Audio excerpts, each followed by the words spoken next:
सभी भाइयों और बहनों को मेरा राम राम। मैं राजू राजस्थानी अपने चैनल पे आप सभी का स्वागत करता हूं। और राजस्थान के भरतपुर ज़िले में फ्लोरा ब्यूटी वर्ल्ड से मेरा कॉस्मेटिक शॉप है। और मैं आज यहाँ आया हूँ आपको बताने के लिए कि अगर आप कॉस्मेटिक का शॉप स्टार्ट कर रहे हैं तो आपको कौन कौन सी सावधानियाँ रखनी चाहिए, आप कितना कमाएंगे, कितना लागत है, किराया, सब के बारे में इंफॉर्मेशन दूंगा। लेकिन उससे पहले अगर आप चैनल पर नए हैं तो प्लीज़ मेरा चैनल सब्सक्राइब करें। तो चलिए वीडियो शुरू करते हैं। कॉस्मेटिक का बिज़नेस हो या कोई भी बिज़नेस हो, उसको शुरू करने के लिए सबसे पहले ज़रूरी होता है पूंजी, कैपिटल, धन। तो आप उसकी व्यवस्था करें और मैं बताता हूँ कि आपको कितना पैसा लगाना ही पड़ेगा या कितने पैसे की ज़रूरत होती है। वैसे तो मैंने इस पर लॉन्ग वीडियो बनाई है, आप जाके देख सकते हैं, लेकिन फिर भी मिनिमम 2.5 से 3 लाख रुपए आपको कॉस्मेटिक में इन्वेस्ट करने ही पड़ेंगे, तभी एक अच्छी वैरायटी कॉस्मेटिक की बनती है। और 2.5 से 3 लाख या इससे भी ज़्यादा आपका बजट हो सकता है। तो आपका जितना भी बजट हो उसका 10% आपको फर्नीचर पे लगाना है और बाकी का जो है सामान पे खर्च करना है। कि आपको कॉस्मेटिक की शॉप शुरू करनी है तो दूसरी चीज़ आपको जो सबसे ज़्यादा ध्यान रखनी है लोकेशन, क्योंकि किसी भी बिज़नेस पे लोकेशन का बहुत फ़र्क पड़ता है। जैसे आप सब पढ़े लिखे होंगे तो ज्योग्राफी इकोनॉमी में आप पढ़ते भी होंगे, उद्योग धंधे इंडस्ट्री, तो उसमें भी क्या है, कोई भी इंडस्ट्री लगाने से पहले हम लोग क्या है लोकेशन देखते हैं। और जितने भी इंडस्ट्रियलिस्ट होते हैं वो भी इस चीज़ पे काम करते हैं। तो आपको भी कॉस्मेटिक की शॉप खोलने से पहले एक लोकेशन देखनी होगी। अगर आपकी शॉप मेन मार्केट में है तो वहाँ तो ग्राहक की इतनी कमी नहीं होती, लेकिन आपकी शॉप अगर मेन मार्केट से हटके है तो आपको कुछ चीज़ों का ये ध्यान रखना होगा कि आप ऐसी जगह पर शॉप लें जहाँ पे लेडीज़ की आवक जावक ज़्यादा हो। जैसे वहाँ मंदिर हो या गर्ल्स कॉलेज हो और मेन रोड हो जहाँ से लोग आते जाते निकलते हो। और वो ऐसा एरिया ना हो कि शाम को वहाँ के असामाजिक तत्वों का जमघट रहता हो, क्योंकि बहुत से एरिया ऐसे होते हैं कि दिन में आप जाओगे तो वहाँ शांति रहती है, लेकिन शाम को जितने भी एंटी सोशल एलिमेंट हैं वहाँ इकट्ठे हो जाते हैं। तो ऐसे एरिया में क्या लेडीज़ थोड़ा कम पसंद करती हैं शॉपिंग करना। तो इन चीज़ों का विशेष ध्यान रखें और लोकेशन ऐसी देखें जहाँ पे लेडीज़ का आना जाना ज़्यादा हो। लोकेशन देख ली शॉप के लिए, उसके बाद आपका अनुभव है कि किसी भी बिज़नेस को करने से पहले ये उसका आधार होता है कि आपको उसका थोड़ा बहुत अनुभव होना चाहिए। तो कॉस्मेटिक बिज़नेस शुरू करने से पहले अनुभव लेने के लिए आप कुछ काम कर सकते हैं। या तो आप एक काम करें कि अपने शहर में कोई कॉस्मेटिक की बड़ी शॉप हो तो वहाँ पे 6 महीने के लिए आप काम कर सकते हैं। 6 महीने में काम करेंगे तो आपको क्या है, ग्राहक का बिहेवियर, मार्केट की डिमांड, सामान कहाँ से आता है, बहुत सारी चीज़ें पता चल जाएगी। लेकिन आप ऐसा नहीं कर सकते कि आप काम नहीं करना चाहते लेकिन फिर भी आपको बिज़नेस शुरू करना है। तो उसके लिए सबसे बेस्ट तरीका है आप डीलर से मिलिए, कॉस्मेटिक के शॉपकीपर से मिलिए, उनसे जानकारी लें।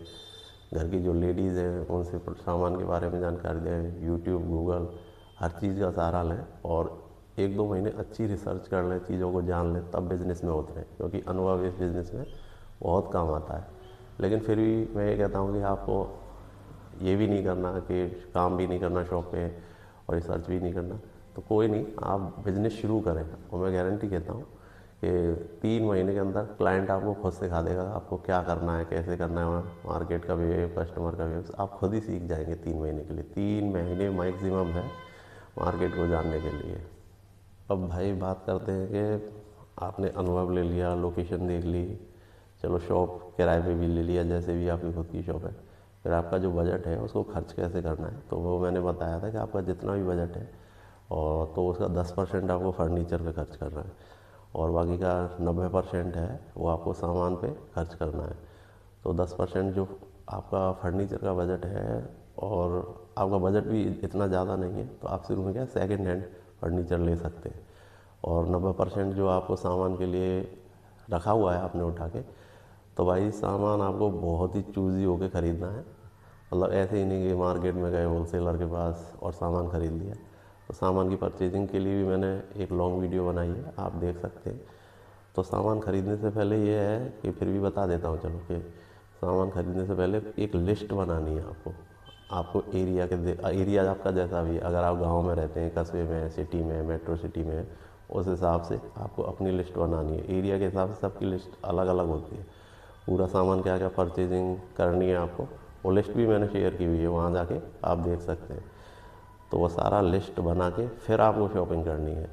और हाँ, एक चीज़ और है कि आपका जो भी बजट है उसमें से थोड़ा बजट, जैसे जोखिम पूंजी कहते हैं उसे, वेंचर कैपिटल है, थोड़ा सा बजट इसलिए रखना है कि मान लो भविष्य में कुछ भी अचानक किसी चीज़ की ज़रूरत पड़े तो उसके लिए थोड़ा सा बजट हटा के रखना ही है। तो पैसे का इन्वेस्टमेंट ऐसे करना है।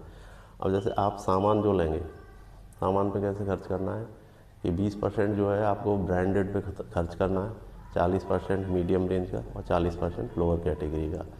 शुरुआत में ब्रांडेड में एकदम नहीं घुसना है, क्योंकि आपको मार्केट देखना होगा पहले, इसीलिए शुरुआत में केवल 20% ही ब्रांडेड चीज़ें रखें, बाकी 40% मीडियम रेंज की। किराया, अगर आपकी शॉप खुद की है, मतलब आप ओनर हैं, आपके पास शॉप है, तब तो कोई दिक्कत नहीं है। लेकिन मान लीजिए आपने शॉप किराए पे ली है, तो शुरू के फेज़ में क्या होता है कि दुकान इतना चलती नहीं है, क्लाइंट फेज़ ज़्यादा होता नहीं है, तो किराया निकालने में भी प्रॉब्लम होती है।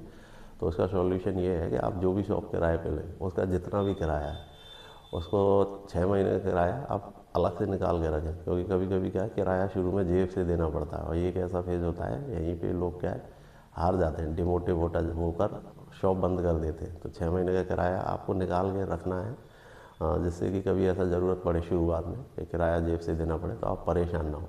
अगर आप ऐसा नहीं कर सकते तो दूसरा काम ये कर सकते हैं कि जैसे आपकी शॉप क्लाइंट तो आएंगे शुरू में, तो चाहे कम आए, तो आपका जितना भी महीने का किराया है उससे एक दिन का किराया निकाल लें और वो डेली उतना ही इकट्ठा करें। जैसे एग्जांपल से बताता हूँ कि मान लो आपका मंथली किराया 3000 है, तो लगभग 100 रुपये एक दिन का हो गया, तो आपको 100 रुपये डेली उसमें से निकलने में से निकाल के रखने हैं। इससे क्या है, आपके ऊपर क्या लोड नहीं पड़ेगा। अगर आप एक साथ महीने में सोचेंगे कि 3000 निकाल लूँगा तो लोड पड़ता है, इसीलिए डेली का जो किराया है उस हिसाब से उसको निकाल के रख दें, इससे आपको परेशानी नहीं होगी। कि शॉप, कॉस्मेटिक की जो शॉप है उसे शुरू करने का सही समय कौन सा होता है या किस महीने में शुरू करें, तो ये मैं अपने व्यक्तिगत अनुभव से आपको बता रहा हूँ कि बेस्ट टाइम है वो श्राद्ध पक्ष के तुरंत बाद। जैसे श्राद्ध पक्ष ख़त्म होते हैं उसके तुरंत बाद आप कॉस्मेटिक की शॉप शुरू करिए। उसके पीछे कारण है कि श्राद्ध पक्ष के बाद क्या है, जैसे देखो करवा चौथ आता है, फिर नवरात्रि, फिर दिवाली, दिवाली के बाद फिर शादियां शुरू हो जाती हैं। तो क्या है, दुकान पे रश रहेगा और क्लाइंट को ज़रूरत ही पड़ती है मेकअप के आइटम की। तो श्राद्ध पक्ष के तुरंत बाद आपको अपनी शॉप शुरू करनी है, क्योंकि त्योहारों का सीज़न शुरू होता है ना, तो क्लाइंट भी बहुत आते हैं और आपको किराया निकालने की भी टेंशन नहीं रहेगी, आप वेट नहीं करना पड़ेगा कि कस्टमर आ रहे हैं या ना आ रहे हैं। तो इसलिए श्राद्ध पक्ष के तुरंत बाद अपनी कॉस्मेटिक को शॉप शुरू करनी है। कि कॉस्मेटिक के बेनिफिट की बात कर लेते हैं कि इसमें कितना बचता है। तो देखो भाई, जो FMCG प्रोडक्ट होते हैं जैसे क्रीम, पाउडर, फेस वॉश वगैरह ये होते हैं, तो इनमें जो ब्रांडेड होते हैं उनमें तो क्या है 10% का, 10 से 15% का मार्जिन होता है। लेकिन जो लोकल ब्रांड होते हैं उसमें 20% तक मार्जिन हो जाता है। और जैसे ज्वेलरी वगैरह में थोड़ा ज़्यादा मार्जिन होता है, 30-40, बहुत से लोग क्या है 50% तक मार्जिन कमाते हैं। लेकिन चूंकि आपकी शॉप नई है तो शुरू में क्या है, ज़्यादा मार्जिन कमाने की ना सोचें, अपना क्लाइंट बेस बनाएं। कि पहले क्लाइंट बेस बनना चाहिए, क्लाइंट में ये मैसेज ना जाए कि शॉप बहुत ज़्यादा महंगी है, आइटम बहुत ज़्यादा महंगे। तो आपको शुरू में क्लाइंट बेस बनाना है, चाहे मार्जिन अपना कम रखें। नेक्स्ट बात है कि आपकी शॉप क्या नई है, तो लोगों को उसके बारे में पता चलना चाहिए। तो इसके लिए सबसे बड़ी बात है कि आपको ऐड करना होगा। तो ऐड करने के लिए आप अपने बजट के अनुसार साधन चूज़ कर सकते हैं। तो सोशल मीडिया का सहारा लें, पैम्पलेट छपवाएँ, बंटवाएँ, होर्डिंग लगवाएँ और अपने नाम के जो बैग्स हैं वो छपवा के उसमें सामान दे सकते हैं। तो बहुत तरीके हैं, और लेकिन आपको ऐड करना ही है, क्योंकि शुरुआत में लोगों को नहीं पता चलता, टाइम लग जाता है पता चलने में। आपको ऐड करके ये मैसेज पहुंचाना है कि एक नई शॉप खुली है, तब क्लाइंट को पता चलेगा, तो क्लाइंट धीरे धीरे आने लगेंगे और क्लाइंट बेस आपका बढ़ने लगेगा।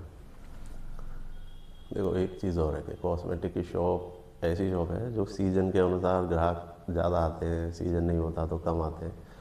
तो आप एक काम और कर सकते हो कि जैसे शादियाँ साल भर तो चलती नहीं, शादियाँ त्यौहार, तो उस टाइम क्या क्लाइंट कम आएंगे, कस्टमर आपके पास कम होंगे, लेकिन आप खाली ना बैठे हैं। तो इस चीज़ के लिए ऐसा कर सकते हैं, कुछ ऐसी चीज़ें रखें जो साल भर चलती ही हो, चाहे वो सीज़न हो चाहे ना हो। जैसे गिफ्ट आइटम रख सकते हैं, बर्थडे के गिफ्ट आइटम, गिफ्ट पैकिंग का काम कर सकते हैं, कृष्णा की पोशाक रख सकते हैं, बर्थडे के सामान रख सकते हैं। इससे क्या आप खाली नहीं बैठेंगे, क्लाइंट आते ही रहेंगे। एंड मैं यही कहूँगा, कुछ चीज़ें बता देता हूँ बिज़नेस को अच्छा चलाने के लिए कि सबसे पहले तो आपको पेशेंस रखना होगा।